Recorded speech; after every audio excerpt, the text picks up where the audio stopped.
It's common sense. But the organizers would rather not get into all those details, and they certainly don't want to have all those debates, and that's why they're hiding behind the victims of the latest horrific school shooting. The kids are front and center by design. A handful of teens from Stoneman Douglas High School in Florida. Now, they have a right to their views, obviously. That is a given. This is one of the rare shows that supports the rights of people we disagree with to talk. But the rest of us also have rights, including the right to assess what they're saying and decide whether it ought to become law to which we are subject. These are not religious figures. We're not the faithful. We're all citizens here. So let's take a look at what they're saying and decide if it's a good idea or not.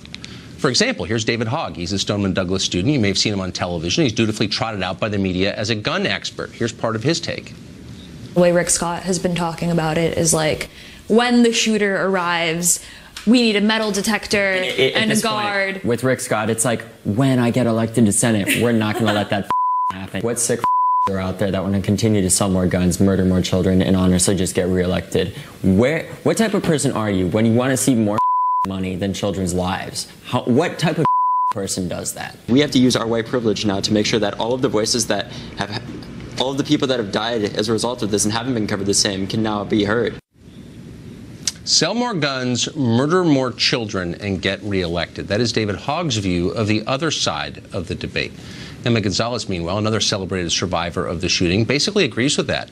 She recently said in a speech, quote, "I don't really care what people who defend the Second Amendment have to say." Let's take this seriously. We should take it seriously because it's serious. If you honestly don't care what the people who disagree with you think, if you believe they want to, quote, murder more children, then who are you? Well, you're angry. You're definitely not fit to be making policy for the rest of us. You are, by definition, an extremist. You should not have power if you really believe anyone who disagrees with you is evil and wants to kill the innocent. Maybe a journalist could point that out, but no. Journalists agree with Emma Gonzalez and David Hogg, so they've slapped them on the cover of Time magazine and declared that they're heroes, and you're not allowed to disagree with them. Here's more David Hogg from earlier today, by the way, explaining that the Bill of Rights matters when it applies to what he can wear to school. Watch.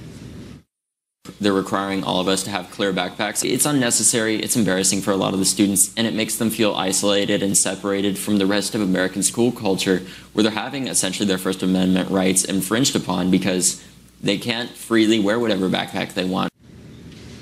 So controlling your backpack abridges your First Amendment rights because the First Amendment applies to backpacks, but the Second Amendment does not apply to firearms. How does that work exactly? Wait, you say, why are you picking on David Hogg? He's only a kid. He shouldn't be held to adult standards of reasoning or be expected to think critically about the consequences of what he espouses. Well, yeah, exactly. He's a kid. He's just been through unspeakable tragedy. And that's why adults shouldn't be using him or his friends to push their agendas on the rest of us. Mark Glaze is co-founder of Guns Down, a gun control group, and he joins us now.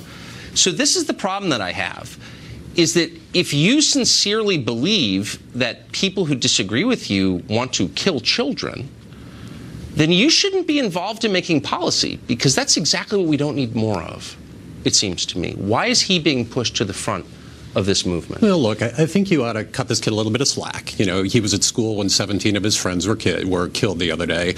Not everything he says should be taken as, you know, gospel from the gun violence prevention community about what we ought to be doing about guns. Well, I just conceded that in my script because I agree with that this is a kid who just saw unspeakable tragedy. He saw his classmates killed, and that's exactly why he shouldn't be involved in formulating a response to it. Yeah, but because he's a kid. So you can't simultaneously argue that you need to shut up and listen to him, and if you don't, you're bad, which is what the left is arguing, and that we shouldn't take what he says seriously or literally. We have to kind of choose one, and I'm kind of happy to choose the first one. You know, I think these kids are doing what citizens ought to do. They had a terrible experience, and they're trying to do something about it. Basically, what they're saying is the same thing that 70% of the public is out there saying, which is what we're doing with guns right now isn't working. We ought to have stricter gun laws. Now, let's have a conversation about what those gun laws should look like. I think there's a lot. But you don't see that what the left is doing is short-circuiting honest conversations. I, for example, have tried every night since that shooting, almost every single night, to get a leader of a gun control group on. You're the only one who comes, the only one. No one else will come.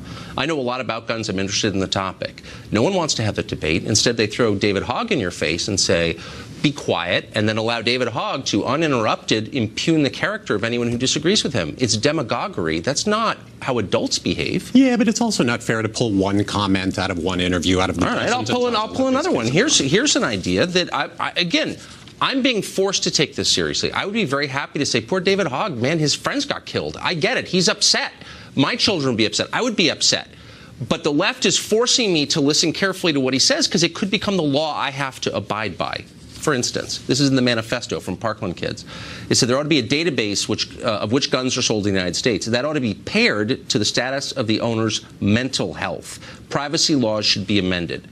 So they're saying, this march is saying, that HIPAA laws should be suspended and the U.S. government ought to keep your medical records. The public doesn't support that. Nobody supports that. I don't know quite what that is talking about. You want me to read it to you again? To do so, privacy laws should be amended. That a database of all guns sold in the United States ought to be paired with a database of the gun owner's mental health and physical capability. I think what he's probably saying is that if you are actually found to be mentally unstable by a judge, that ought to be relevant to whether or not you can buy a gun. That's already the law, as you know. That is already the law. If you're adjudicated mentally ill, it's on the form, it's in the FBI background check. I've purchased guns and filled that out, so has everyone who's done it in this country. So that already exists. Look, I agree that there needs to be a stricter standard that keeps crazy people from getting guns. I totally agree. But to act as this march does, that if only we had the will to overcome the NRA, it's easy, we could fix it, is a lie. It's a total lie. This is complicated stuff. Yeah, but if you take a look at, I've only taken a little bit of a look at their manifesto, but it lists like 10 or 15 different things that we ought to be doing. It's not just about one thing. And I think that's a fact. Look, there is no one legal change that's going to stop mass shootings from happening tomorrow or that's going to stop 100 people from being killed at the barrel of a gun every day in this country. But there's a lot of things that we could be doing differently, and I think you have to concede what we're doing right now isn't working. True, and I'm just very concerned that all this energy and the money from all these various billionaires is not making it better. It's focused instead on taking the rights away of people who didn't do anything wrong, like me, and like all of middle America, whom they hate, obviously. And there's no emphasis at all on, for example, the 4 cops with guns who stood by while 17 people were murdered. Why are they never mentioned? I'm a little confused. Talk about a failure of authorities. Where are their names here? Look, I've heard them talked about plenty, and they all did. Really? And they all did the wrong thing. Yeah, the last time I was on Fox News, we talked about that. No, but it's a serious thing. So the NRA didn't shoot anybody. You probably don't like the NRA, but they're almost overwhelming law-abiding people. They didn't shoot a single person. These police officers, deputies, stood by and allowed this murder to take place, and yet they're getting a complete pass. Why? Look, I don't know whether they're getting a pass or not. That's up to the people of Florida, and I hope those people aren't police deputies anymore. No. It's up to the people running the march to set the emphasis here. Something terrible just happened. There are a lot of lessons from it, and that lesson has been buried intentionally because it doesn't entail taking away the Second Amendment rights of the innocent. Yeah, but I think what they're saying is these mass shootings keep happening. 100 people keep getting shot every day who shouldn't be shot and have the right to, life and liberty and the pursuit of happiness. What we're doing right now isn't working. Here's a list of 10 or 15 things that we are going to advocate for that we think should make a difference. There's going to be hundreds of thousands of people out there on the mall tomorrow, many of whom aren't students, who have said things you disagree with, who think that what we do isn't working. Here are the things that we should be doing. Do we as people who seek to influence public policy have an obligation to think through what we advocate for, to learn about it, Sure. to consult the reams of social science that has been conducted on this subject before we advocate for something? Or is it enough to say, I feel upset, do something? No, look, I think there is nothing unusual and a lot of things that are right about students who had a horrible experience, who believe that we should be doing things differently, coming to Washington and leading a bunch of other like-minded people, like 70% of the public. But why doesn't someone tell this kid you're not allowed to accuse people who disagree with you of advocating for murder? That's an awful thing to say. Well, you're saying. But why aren't you? You're the one. I mean, he's doing a dozen interviews a day, and nobody has the courage to say, son, I'm sorry, I know you're upset, but you're not allowed to accuse people of wanting to kill children unless you can prove it. Look, I think he was mad at the governor of his state for not doing enough. And you know what? Governor Rick Scott didn't do enough. Although I have to say, I'm kind of a fan of Rick Scott because he never met a gun or an NRA extremist he didn't like. And even he bucked the NRA because what they don't want us to do is so ridiculous. Well, I think Rick Scott is a buffoon. That's my view. But it doesn't make me, and I do think that, but it doesn't make me any less appalled by the killing. And I hope that you and everyone else who seeks to reduce the power of the Second Amendment, would at least acknowledge that I care as much about kids as anybody else does. Do you see what I'm saying? Sure. Look, I absolutely believe that when Congress actually agrees to have a debate about this, they will go to their committees, they will go to the floor, and they will have a reasoned debate where they talk about the social science evidence about what works I hope and what so. doesn't. I hope so, and I hope it won't be dismissed as NRA lobbying, because I think these are real questions. Like, we need to reach adult conclusions. Agreed. Thank you, Mark. I appreciate it. Thank you. You're the only one who comes on. I definitely appreciate that. The media have had a lot of fun pushing unproved claims between Trump and Russia. Okay, now here's another angle that you may not have seen.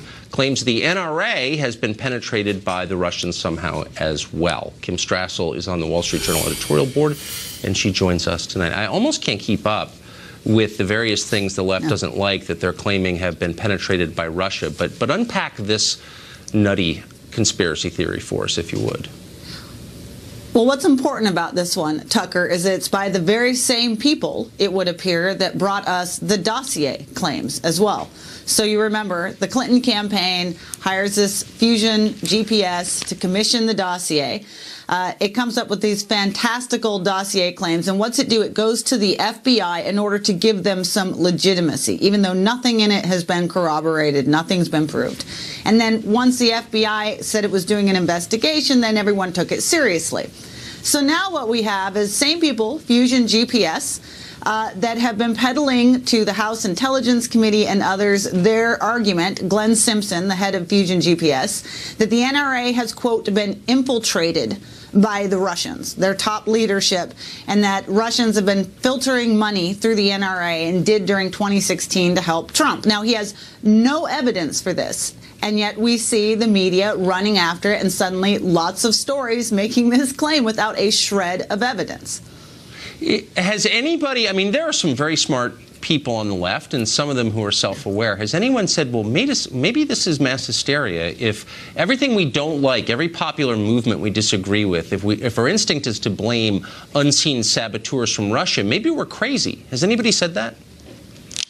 Nope, not that I have heard of, because as you know and I know, there is such an interest right now on Russia somehow connecting it to the Trump campaign, suggesting there are nefarious things happening around every corner. And this is just very concerning because, look, there is not one jot of evidence to this, all right? Glenn Simpson said this in testimony. He mentioned some random Russians' names. He could provide no evidence of money transfers, of any person's name in the NRA who supposedly took it. And yet you have newspaper outlets like McClatchy who continue to run newspaper articles giving credence to this. So how does the NRA, it has flatly denied it. Anyone involved with this has flatly denied it. But apparently all you have to do these days is come up with a conspiracy, have House Democrats give it credence, and then suddenly it's legitimate. Our leaders are out of control. Emotionally, they're out of control. Their children. I'm saying it's scary, actually. It's having a big effect. Kim, thank you for explaining that to us. I appreciate your sober voice in the middle of a non-sober time. Dan Bongino is an NRA TV contributor. He's a former Secret Service agent, knows a lot about firearms, and he joins us tonight. Dan, it's good to see you. So you hesitate even to do a segment like this or a show like this because so strong is the social sanction against anybody who asks sober questions about what these kids are calling for. But is there anything, given that you have heard this march advocate for that you think sincerely would reduce school shootings or gun violence? No, Tucker, and I'm being candid with you. I haven't. I have not heard that. I mean, I know from my experience in law enforcement that criminals don't give a rat's behind about gun laws. They just don't care. A matter of fact, gun laws are one of the few laws that put a perimeter around the fence of law-abiding people, but do nothing to put a perimeter around the behavior of the non-law-abiding, the criminal, because they just don't care. They get the guns on the street. And I think we saw in Maryland recently, the only thing that's going to stop a person committed with evil in his heart to doing chaos, death, and destruction is a good guy, in fact, trained with a firearm. I wonder, so there are going to be a lot of well-known, powerful, affluent people at tomorrow's march on morally on display, like peacocks. If they really believe that guns are the problem, I wonder how many of them will bring armed bodyguards with them. And shouldn't a prerequisite of this conversation be, if you're going to advocate for gun control, you live by those standards? Why don't they, I wonder? Because, Tucker, we're not involved in a war of facts and data and reason arguments anymore. We're involved right now, we're knee-deep in gaslighting.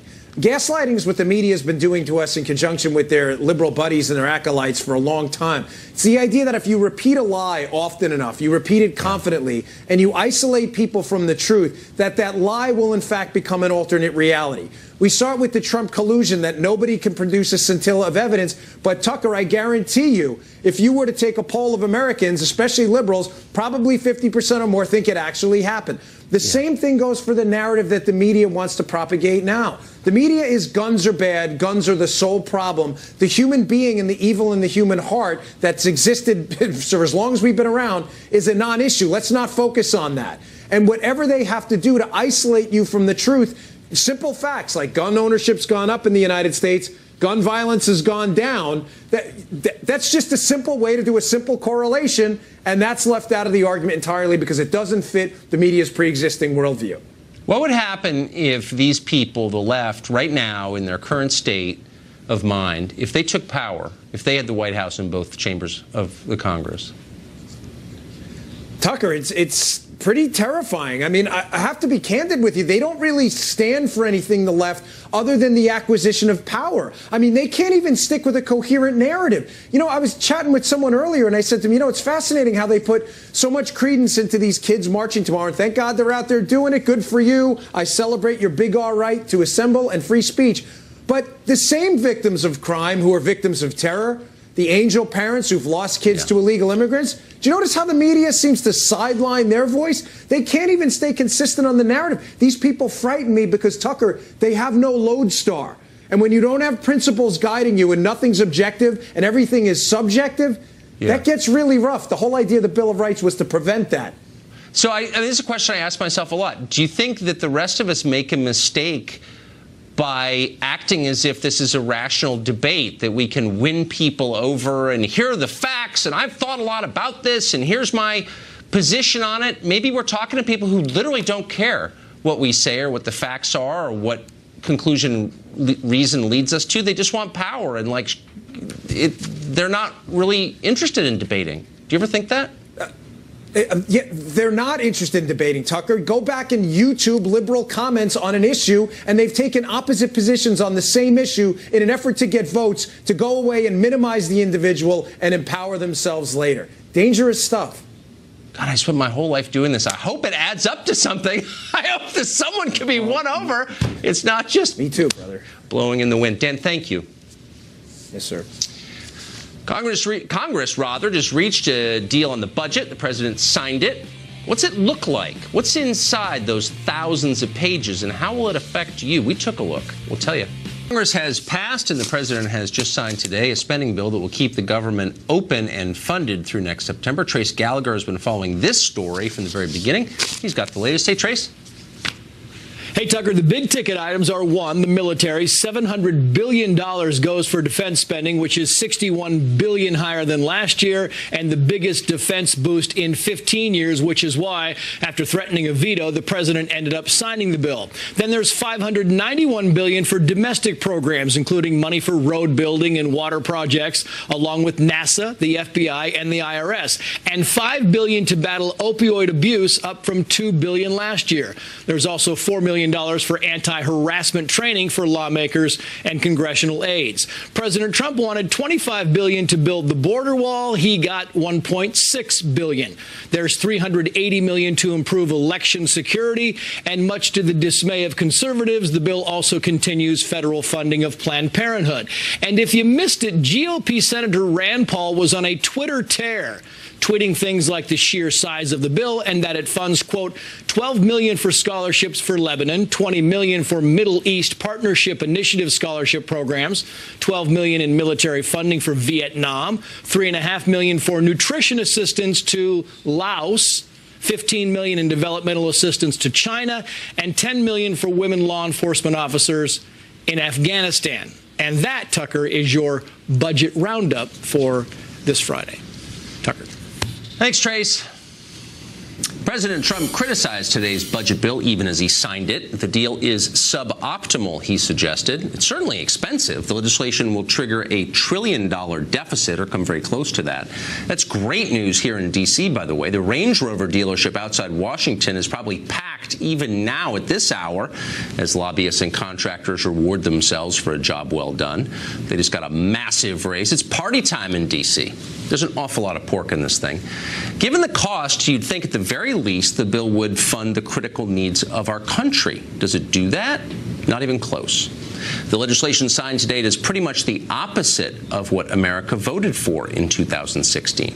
The bill actively restricts the hiring of additional ICE agents for immigration enforcement. It caps the number of illegals ICE can detain at any one time. Ostensibly, it allocates $1.6 billion for border security. You may have heard that. What you may not know is that that money is explicitly prohibited from being spent on any kind of border wall, the wall that voters asked for in the last election. Now, Republicans may have found extra wall money by, I don't know, cutting funds to those sanctuary cities that are actively undermining federal law. But they didn't do that. Sanctuary cities will continue to be subsidized just as they always have been. And so, by the way, will the abortion enthusiasts at Planned Parenthood. Republicans repeatedly promised to defund Planned Parenthood, remember? But they're not. They're awarding Planned Parenthood another $500 million in tax dollars. In other words, nothing's changed. It's just gotten a lot worse. The message to the rest of us could not be clearer. Congress does not care about the territorial integrity of the country it runs. The people in charge of both major parties are committed to making sure that we never have meaningful borders of any kind. Anyone who manages to get here will get a job, welfare, health care, education, forever. Meanwhile, middle America continues to die. Those are Congress's priorities. Though in fairness, the bill actually does pay for border security, just not here in America. Jordan, Lebanon, Egypt, Tunisia, they all get American tax dollars to deal with their immigration problems. And congratulations. Also included in the bill is a $10 million chunk to hire female law enforcement in Afghanistan. $10 million for disadvantaged students in Egypt, not Egypt, Maine, Egypt, the country. $12 million to boost the military capacity of Vietnam. And how about China? Our greatest geopolitical and economic rival. Well, the bill gives the Chinese $15 million in development aid, some of which are go to promoting yak herding in Tibet. And oh, on top of all of that, Congress gave itself a pay raise, needless to say. We'd love to have a Republican member of Congress on to explain why exactly we're sending money to China, which is rapidly overtaking us economically. But somehow we can't find any money to secure American borders. And we asked more than a dozen members of Congress to come on the show tonight. They all refused. And of course, you can see why. But here's an idea. Any member of Congress who supports sending tax dollars to China ought to resign from Congress tonight and give up his pension. That's a betrayal of our country. If only we knew who put that in the bill. It's a secret, of course. Members of Congress may not protect you, but they definitely protect each other. We do know that Paul Ryan signed off on that. Of course he did. Well, we're told we need this bill because of national security. But how secure is a nation that has no borders? Well, about as secure as a political party that has no rationale for existing, that treats its own voters like dupes and fools, that ignores election results like they didn't happen. Parties like that don't last long, and they shouldn't. Well, there is mass panic in Washington about the power of tech companies to sway elections. But it's not Cambridge Analytica in 2016 we ought to be worried about. It's Google and Facebook in the next election. Courted the technical prowess of a Bond villain, according to the Washington Post, the New York Times, and all the other hyenas. Cambridge Analytica apparently is able to swing an election with some Facebook data and a few million bucks. Did that happen? No, it didn't. But even if it's absurd to think a small data company could have changed the 2016 presidential election, it doesn't mean that bigger tech companies couldn't do that in the future. Dr. Robert Epstein is a senior research psychologist for the American Institute for Behavioral Research and Technology. He's looked into this carefully and has found some interesting potential facts about it. Dr. Epstein joins us tonight. Doctor, I don't want to make anybody, any of our viewers paranoid, but we talk a lot about the potential effect of big tech on how we live and on our democracy. You've looked into what Google and Facebook could do in an election. Tell us what you found.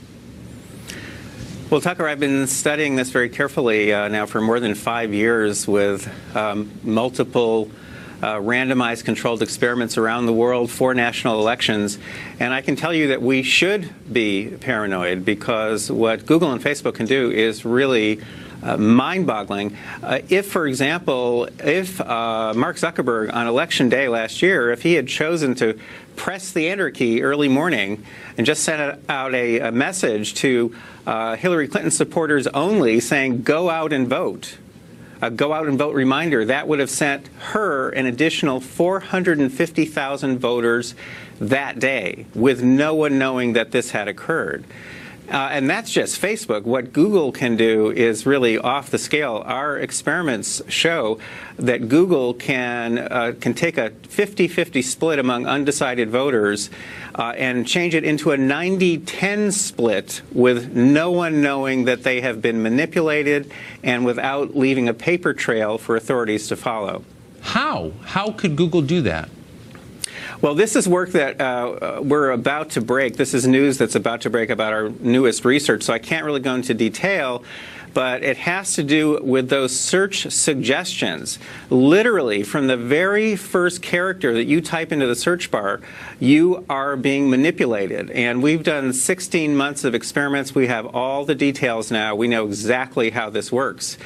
So they've got the search suggestions, which people are just oblivious to, and then, of course, the search results down below. We know from our 5 years of work on search results that just by putting those in a certain order, which people really can't see, just by favoring one candidate over another in search results, that can easily produce shifts among undecided voters of 20% or more, up to 80% in some demographic groups, again, with no one aware that this is occurring. I mean, my jaw is open. I mean, I've thought about this stuff a lot, and even I am shocked by this. By the way, our Congress is spending its time funding yak herding in Tibet. I mean, in 10 seconds, do you think the threat is profound enough to warrant intervention by lawmakers?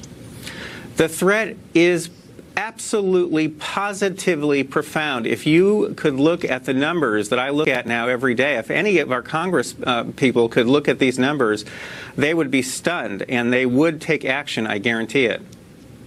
Boy, I hope that video of this conversation goes everywhere on Facebook and Google.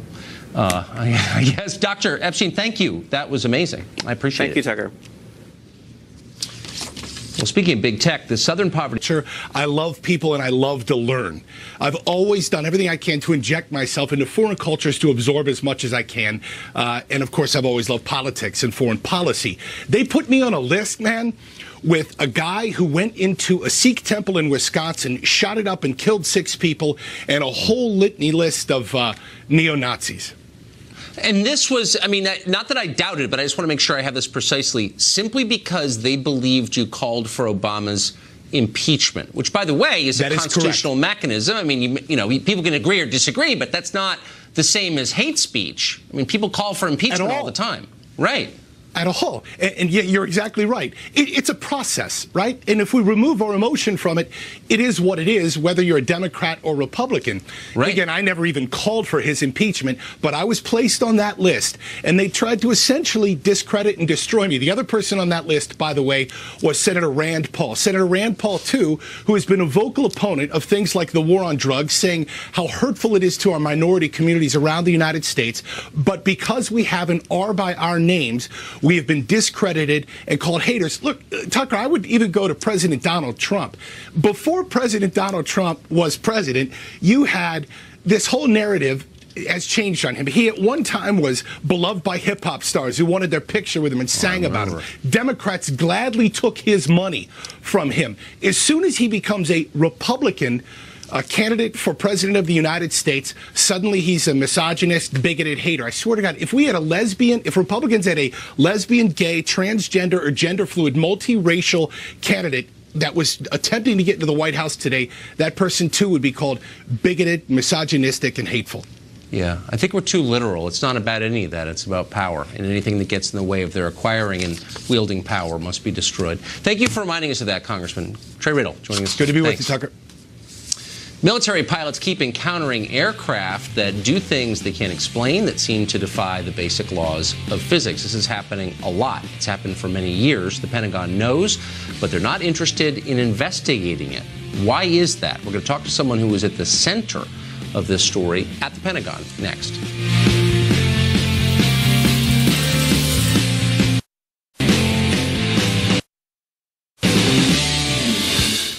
Over and over and over again, U.S. military pilots have cited, sometimes at very close range, aircraft whose appearance and behavior they cannot explain, that science itself, the laws of physics, cannot explain. Now, it almost doesn't matter what this is. It doesn't have to be extraterrestrial to be a real concern to U.S. national security. And some are concerned. But as an organization, the Pentagon doesn't seem to be, and doesn't seem to be interested in investigating. Why not, is the question. Christopher Mellon is a National Security Affairs Advisor for the To the Stars Academy of Arts and Science. He's a former Deputy Assistant Secretary of Defense for Intelligence, and he joins us tonight. Mr. Mellon, thanks for coming on. My pleasure, Tucker. Thank you. So I want to make sure I'm not overstating that. Military pilots have seen at relatively close range objects, aircraft apparently doing things that aircraft we didn't think were able to do, and they've taken video of that. Is that true? That's true, although that's only part of the evidence. What's so compelling about the evidence is we have our finest military personnel and our most sophisticated sensors all corroborating the information independently on multiple platforms.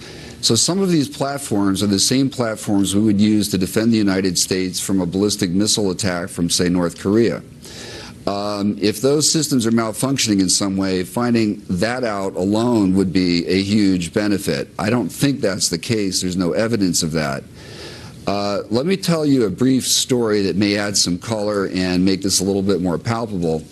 After my op-ed appeared with the video, I got a call from an individual retired from the Defense Department and who had worked on these issues, and I asked him, I said, do you have any context for that video? Do you have any details? He told me that was one of two videos that came into the Pentagon from the commander of a carrier battle group. And these are his words. He described it as a plea for help, end quote. That's terrifying. So, I mean, these are aircraft unidentified that are operating in very close proximity to the U.S. military, to ships and planes. We can assume it's not American, or they wouldn't be that close.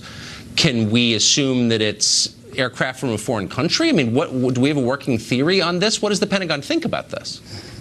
We don't have a working theory, and the most fundamental problem, and it's a self-inflicted problem, and frankly a fairly easy problem to correct, and one of the reasons I wanted to write the article is because we have on the one hand something of immense, almost incalculable strategic importance, something that raises fundamental questions about the viability of our air defenses, about our aircraft.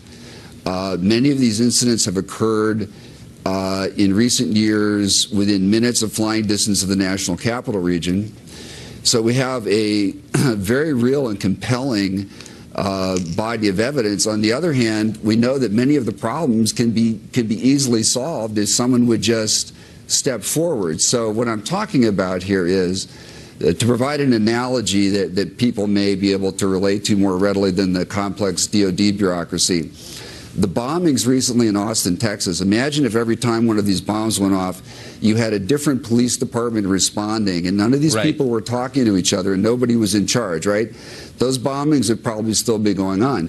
That's what's happening today. The different services, departments, agencies, the FBI, of course, people are gaining information, they're not sharing it, which is very reminiscent, unfortunately, of what happened before 9/11. So give us, in the 50 seconds we have left, give us a sense of the scale here. You say these things are happening over the past 20 years. How many, roughly, would you say, credible sightings there have been by the U.S. military? Yeah, it's hard to say over the last 20 years, and there's a difference. And one of the differences is that we're deploying much more capable sensors that provide a higher degree of fidelity. So whereas 15 years ago, we might get pilot reports saying, I saw a bright light out there. Now we're getting reports from an Aegis-class cruiser that says this thing came down from 80,000 feet, descended to 20,000 feet, drop to 50 feet and hover, then maneuver towards the carrier, and then pilots are independently seeing it and confirming it and filming it. So it's a very different... We're out of time. I hope this tape goes everywhere. Thank you for network's airtime to repressive regimes around the world.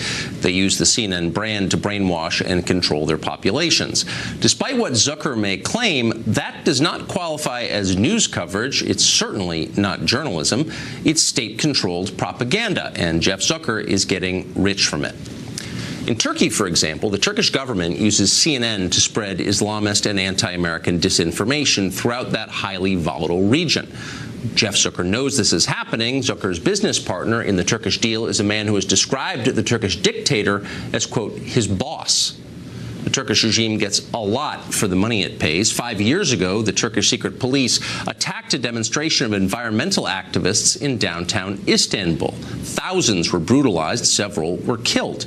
The Turkish government wanted the entire story suppressed, and Jeff Zucker's network happily complied. CNN Turk aired a documentary on penguins instead. Human rights activists around the world begged CNN to stop acting as a paid shill for the Erdogan regime. CNN refused. The deal was too lucrative. And so the distortion continued. Much of CNN's so-called news coverage in Turkey could have been written by Erdogan himself. CNN Turk described one pro-American Kurdish group as, quote, terrorists. That's Erdogan's position. CNN Turk suggested then, with no evidence at all, that the CIA was involved in a recent coup attempt in Turkey. That's Erdogan's claim also, and so on. CNN Turk is Erdogan's mouthpiece. It's state media. In the United States, Zucker is treated as the head of a reliably liberal third-place cable channel. But he's a lot more than that. Jeff Zucker serves as a propagandist for the Islamist government of Turkey. Yet, unlike others who shill for foreign dictatorships, Zucker has never registered with the U.S. government. Remember that Paul Manafort got in deep trouble for not registering. And by the way, CNN has gone after General Flynn for his ties to Turkey. Oh, the irony. Meanwhile, in this country, CNN's propaganda efforts continue unabated in airport departure lounges. About 60 airports in the U.S. bombard powerless travelers with CNN, and only CNN. There are no options. CNN has an involuntary monopoly. You may have noticed there's no way to turn it off. How'd that happen?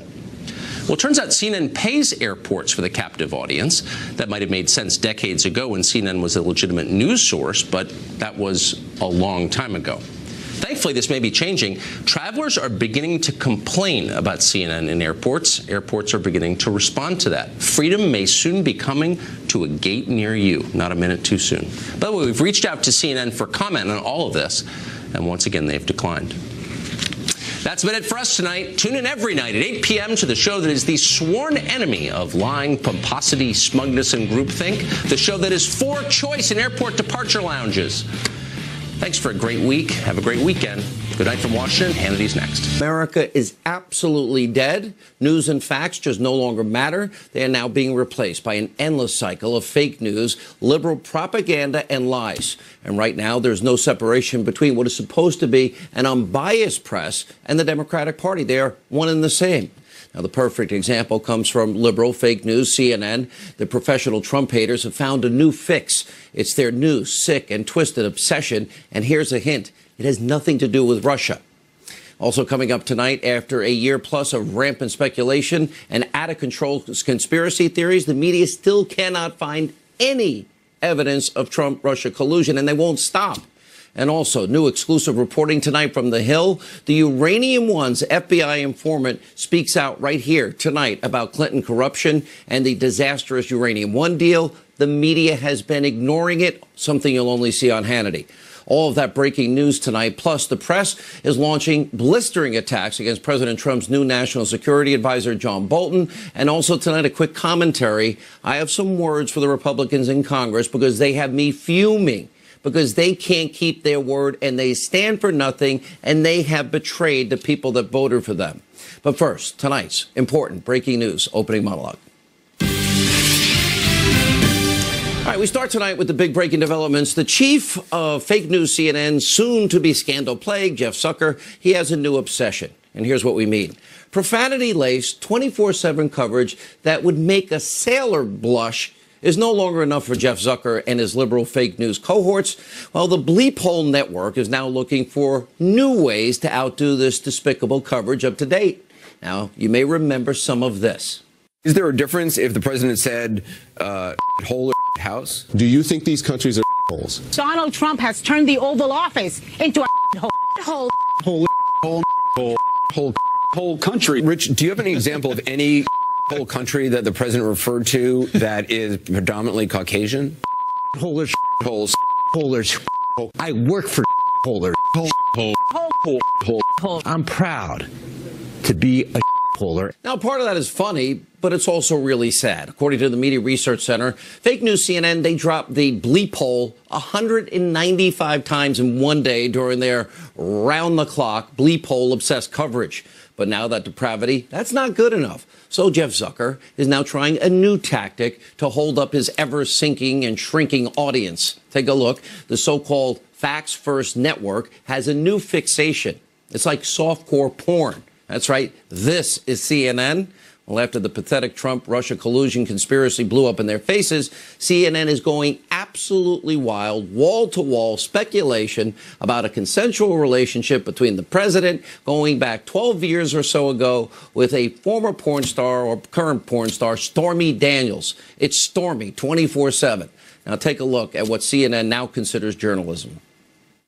Stormy Daniels, I know you've heard a ton about that, and we have to see where that case goes and what this interview is about. Is that possible to come up in the Stormy Daniels lawsuit? Will she be able to say, hey, look, this lawyer is involved in a whole bunch of different things here? This could be the last nail in the coffin. Yeah. Stormy Daniels is causing stormy weather. Porn star Stormy Daniels claims President Trump broke the law, had her bullied. Does Stormy Daniels have the president's number? It sure seems that way. President Trump might have met his match with Stormy Daniels. How is Stormy weathering this? Stormy speaks. We're hearing quite a bit from Stormy Daniels. Stormy, in her own words, isn't going anywhere. Stormy Daniels has a good lawyer. The porn star Stormy Daniels was telling the truth. Stormy Daniels is on a tear. Quick preview of Stormy Daniels' interview this Sunday. Breaking news that Stormy Daniels. Stormy Daniels. Stormy Daniels. Stormy Daniels. Stormy Daniels. Stormy Daniels. Stormy Daniels. Stormy Daniels. The reason he can't engage with Stormy Daniels is because she's got his number. And even a porn star can't quite satisfy Jeff Zucker's new obsession. Anderson Cooper tracked down Karen McDougal, former Playboy playmate. Well, she is alleging that she had a consensual relationship with Donald Trump over a decade ago. But pay close attention to Anderson Cooper's kind of creepy questions during this interview. Take a listen. You'd worked for Playboy for some time. You could see him looking at you. Would he call you? He would call me, I would call him, vice versa. So you had his phone number. When he called, did his number show up on the phone? Were you attracted to him? So the sex was consensual. You said it sort of ended on a strange note. So what happened after you had been intimate? Did he actually try to hand you money? Did he ever compare you to any of his kids? I mean, this is a hard question to ask, but you said you had had sex that first time. All these times you saw him, this was an ongoing sexual relationship. Absolutely. Can you estimate how many times you actually saw him? Yes. You were intimate. Yes. Many dozens of times. This is another tough question, and again, you don't have to answer it, but it's been raised with other people. Did he ever use protection? This went on 2 hours, an alleged consensual relationship. Oh, and she voted for Donald Trump. Jeff Zucker, is this what you consider journalism from your top so-called news anchor? Are you really proud of this? We can only assume that you are, because that is all your fake news network has now been covering for about 2 straight weeks. And fake news CNN, they're not alone. The entire liberal mainstream media has been salivating over this every single day and every detail. And of course, this isn't even the case. Remember when it came to Bill Clinton's accusers? Very different stories. For decades, the mainstream media has either completely ignored or barely covered the stories of Juanita Broaddrick, Paula Jones, Kathleen Willey. In fact, take a look at how Clinton's sycophant, Andrea Mitchell, tried to smear and discredit Juanita Broaddrick during the 2016 election in reaction to an interview we did with then-candidate Donald Trump. Take a look. It's about groping and fondling and touching against a woman's will. And rape. And rape. Donald Trump using that word unprompted during an interview last night with Fox News' Sean Hannity. bringing up a discredited and long-denied accusation against former President Bill Clinton, dating back to 1978 when he was Arkansas Attorney General. Andrea is just disgraceful. And what is even worse is NBC edited their online version of that clip and removed Andrea Mitchell using the word discredited. And by the way, take a look at some of these numbers from the Media Research Center. 1994, remember Paula Jones? She came forward with details about Bill Clinton sexually harassing her and exposing himself to her. She didn't know him. Now, CBS, NBC, they totally ignored the story. ABC gave it a whopping 16 seconds of coverage. And then in 1997, when Paula Jones' legal team subpoenaed Kathleen Willey, well, CBS and NBC, they gave it a paltry 1 minute, 34 seconds of coverage. ABC, well, they didn't bother to even do the story. And that same day, CNN, their evening newscast, spent a whopping 26 seconds on the story.